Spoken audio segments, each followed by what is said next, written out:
Eu queria saber do senhor como é que o senhor está lidando com o fato de o seu partido ser da base do prefeito, tem liderança do seu partido, são muito influentes na atual gestão. Como é que o senhor vai lidar com isso na campanha, com uma parte das lideranças do seu partido estarem muito integradas à atual gestão e o seu discurso é um discurso, me corrija se eu estiver equivocado, de oposição, de bastante questionamento à atual gestão. Como é que vai ser o balanço do discurso e da sua plataforma de governo? Olha, eu sou absolutamente independente dentro do meu partido, sempre fui, desde a época do DEM, depois com a fusão com o PSL, tanto na Câmara dos Deputados, ou em relação ao meu posicionamento a governo do Estado ou ao governo municipal, né? Então, o primeiro ponto a ser ressaltado eu não influencio e não dou pitaco em relação a muitas questões internas partidárias. Como contrapartida, eu também tenho independência dentro do partido para votar, falar e propor aquilo que eu quiser. Agora, esclarecendo uma questão política, nós temos, de fato, tendo um embate dentro do União Brasil em relação à direção nacional, né? E aqui eu coloco como dois dos meus apoiadores o presidente Antônio de Rueda, o vice-presidente e tesoureiro ACM Neto, que apoiam que a União Brasil tenha candidatura própria e me apoie aqui na cidade de São Paulo, em contraposição com o vereador Milton Leite e outros vereadores do União Brasil, que, na minha avaliação, estão preferindo participar da gestão do governo Nunes do que ter um projeto de partido próprio, o que eu acho um erro, assim, crasso. Primeiro porque, ainda que a gente... Vamos pensar única e exclusivamente em termos de pragmatismo político. Primeiro, posicionar o partido no debate nacional é importante para o partido ter uma identidade, que hoje não tem, né? Hoje a União Brasil é essa massa amorfa que não tem rosto, não tem ideologia, não tem identidade, e se quiser ter projeto majoritário próprio para 2026, é importante se posicionar no debate nacional em 2024. E o segundo ponto é que para a própria chapa de vereadores ter uma candidatura majoritária, traz voto de legenda, né? Eu vou disputar, não estou disputando para marcar posição, não estou disputando para crescer meu nome, eu estou disputando para vencer. Eu estudei e formulei meu plano de governo para dar a melhor administração da história da cidade de São Paulo. Agora, ainda que eu perca, a candidatura é boa para fazer crescer o partido, para fazer eleger os vereadores, para nos posicionar no debate nacional e para mostrar que a gente tem um programa, que a gente tem um projeto e que não essa bagunça que a gente costuma ver em notícias de imprensa. Só para completar, então você tem garantias de que poderá seguir até o final com a sua candidatura à direção nacional do União Brasil? Nós vamos a esse embate entre a direção nacional e a direção municipal, e esse embate vai ser resolvido na convenção em julho. Tá. E a segunda pergunta é, se homologado na convenção, se será uma candidatura de oposição? Não, é uma candidatura que faz tanto oposição em relação à gestão de Ricardo Nunes, como oposição também à candidatura do governo federal, que é a de Guilherme Boulos, né? Então, tanto não considero que a administração atual seja boa, se eu considerasse eu apoiava o prefeito e não saía candidato, como também não acho que a alternativa seja boa, né? A administração do PSOL é a pior do Brasil, né? Que é a única cidade que o PSOL administra, a cidade de Belém do Pará, que eu conheço bem, minha mãe é paraense, tive lá minha infância inteira em Belém, Castanhal, Ananindeua, e sei que hoje, né, a administração da cidade é a pior da história, com a pior avaliação, tão ruim que dentro do próprio PSOL lançaram uma candidatura dissidente, né, lá na cidade, e eu não tenho dúvida de que isso trazido para a cidade de São Paulo vai ser o mais absoluto desastre. Ainda mais considerando que vai se trazer os velhos nomes do PT, que também tiveram a pior avaliação da história da cidade na gestão do Haddad. Agora, em relação ao seu partido, além dessa possibilidade de apoio a Ricardo Nunes, se falou também de Pablo Marçal, de uma chapa. Há essa possibilidade? A escolha de vice para a sua chapa seria por sua conta, por conta do partido? Como é que se discute isso hoje? Porque, mesmo que haja uma independência sua, a formação da chapa e a definição da candidatura depende do partido, né? Bom, vamos lá. Eu ganhei autonomia, né, para lançar a pré-candidatura e para disputar a convenção, essa disputa dentro do meu partido, e tenho a liberdade, óbvio, que eu não decido, né, o vice sozinho, mas a minha palavra, né, é definitiva para escolher quem é que vai ser essa pessoa. Claro que vai ser em diálogo com a CM, vai ser em diálogo com o Antônio de Rueda. Agora, a escolha vai se dar com uma pessoa que esteja alinhada com aquilo que eu defendo, com aquilo que eu coloco no meu programa. A minha dificuldade hoje de aliança, né, de indicar o Pablo Marçal como vice, é saber daquilo que ele coloca. Eu já sei, né, eu já vi alguns, claro que é muito recente, são poucas as entrevistas e são poucas as afirmações, as declarações que a gente tem hoje para analisar em relação à candidatura do Pablo, mas eu já vi alguns pontos de o que ele quer fazer. A minha dúvida, e para mim isso é fundamental, é como ele quer fazer, né? Então, do ponto de vista da educação, né? Que decreto que ele vai mudar?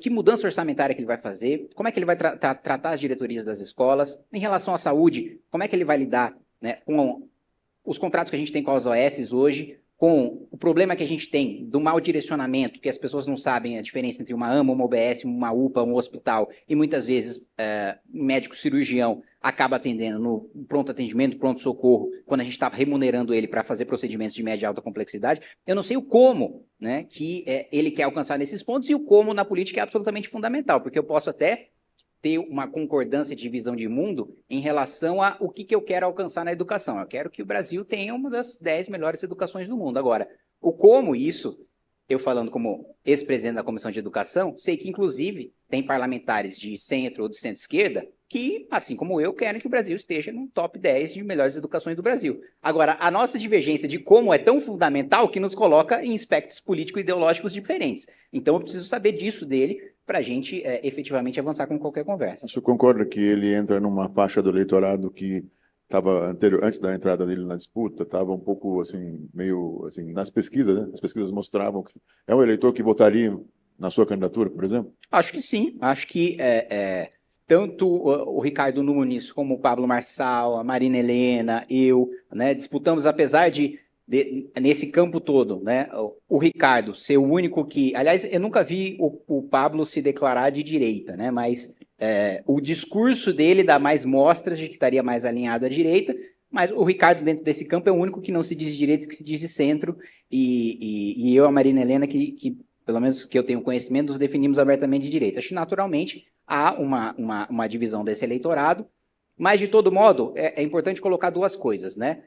Primeiro, um receio, que eu sei que parte do meu eleitorado tem, de dividir o eleitor assim, não vai favorecer o Boulos, que é o maior medo da direita, que o Boulos seja eleito na cidade de São Paulo, eu, pessoalmente, tenho receio disso. Não, porque a eleição não vai se resolver no primeiro turno, né? Então, o Boulos não vai ganhar no primeiro turno, e no segundo turno há uma composição, né, em relação pode-se construir uma composição, né, em relação a quem vai fazer o enfrentamento dessa candidatura. E o outro ponto na minha avaliação é, quanto mais pessoas, quanto mais candidatos nós tivermos qualificando o debate, melhor. Eu acho que seria muito ruim se nós tivéssemos um número limitado de candidaturas que diminuíssem o debate ou que polarizassem o debate de maneira que a gente não tivesse sequer a oportunidade de colocar os nossos planos e as nossas ideias, mesmo porque, em composições do segundo turno, quem apresentou suas ideias no primeiro turno pode fazer com que elas sejam incorporadas no seu apoio do segundo. Seu maior adversário é o Boulos? Eu acho que sim, porque eu já considero que o Boulos esteja no segundo turno das eleições, porque o campo da esquerda está bem organizado em torno dele. Eu acho muito difícil que a Tabata, que pode dividir alguns dos votos com o Boulos, possa avançar e ir para o segundo turno, porque ele já veio do segundo turno da última eleição e tem o apoio do governo federal, do Lula, abertamente, até já pedindo voto antes da hora, né, do que isso poderia ser feito. Então, eu não tenho a menor dúvida disso, e também pela minha própria experiência, minha própria natureza, minha trajetória, né, que começou 2014, 2015, 2016, com as manifestações contra o PT, com as manifestações pelo impeachment, né?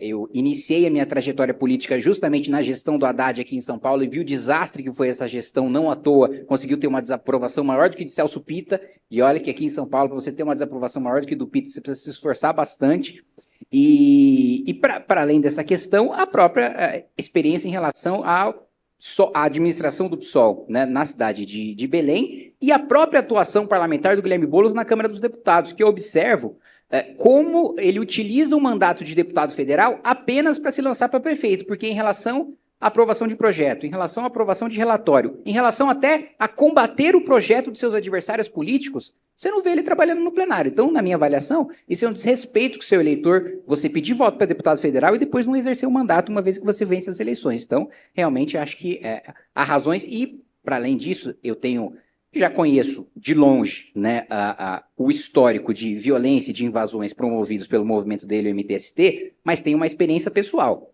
Quando nós acampamos em frente ao Congresso Nacional para pressionar a Câmara dos Deputados a acolher a denúncia contra a presidente Dilma, o então líder do PT na Câmara, o deputado Ciba Machado, disse que ia, literalmente, aspas, né, ia para o pau com a gente, que a gente era um bando de vagabundo, que ele ia mandar bater na gente. No outro dia, quem é que desceu as dezenas de ônibus para bater na gente? O MTST. E batendo em mulher, batendo em um movimento que foi liderado pelo Guilherme Boulos, e, na minha avaliação, é assustador pensar na perspectiva dele vencer a eleição na cidade. Agora, aqui, em meio a essa polarização toda, a sua posição foi muito crítica sempre ao Partido dos Trabalhadores, ao PT, à esquerda de modo geral, mas você também foi duramente crítico ao governo Bolsonaro. Não é? Então, você, no meio dessa polarização, você tem o eleitorado dos dois polos contra a sua posição. Isso não é mais difícil de consolidar uma candidatura, e principalmente porque os próprios partidos têm essa preocupação para que lado que eles vão oscilar. Nós temos muito peso do centrão, você deve perceber isso no Congresso também, as negociações que ocorrem, então, é o centrão cada vez mais forte.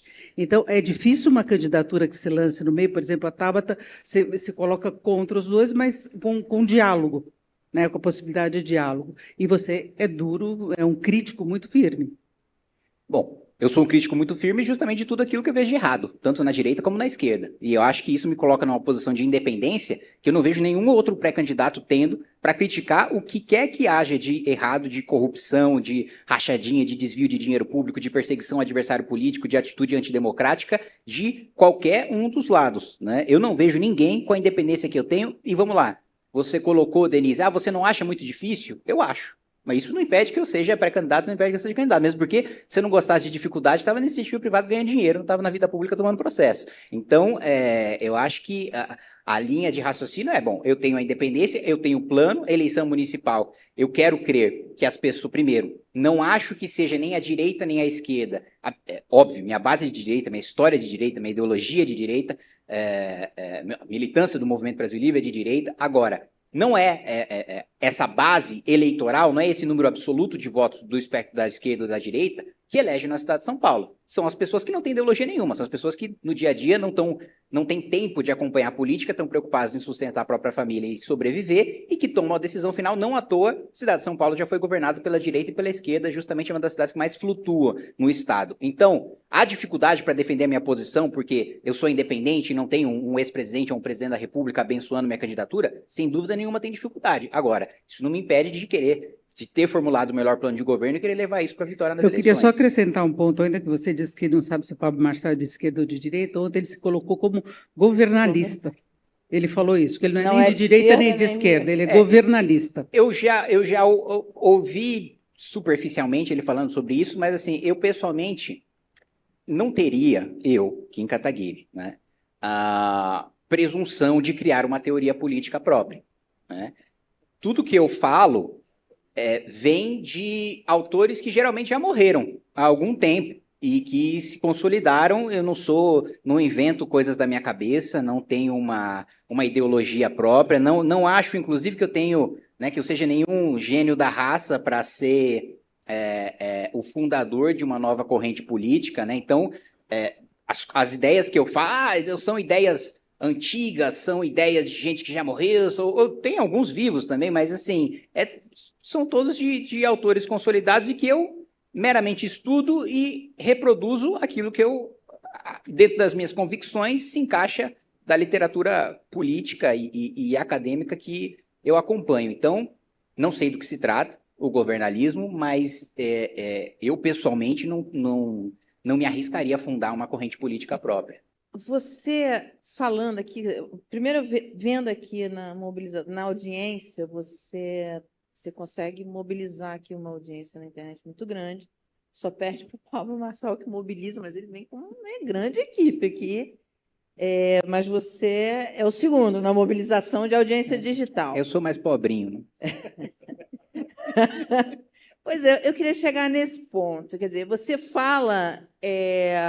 tem um estilo de falar muito parecido com o dele, rápido e tal, embora ele não tenha colocado as propostas como você coloca. Ele sempre simplifica muito, ele acha que é muito uma questão de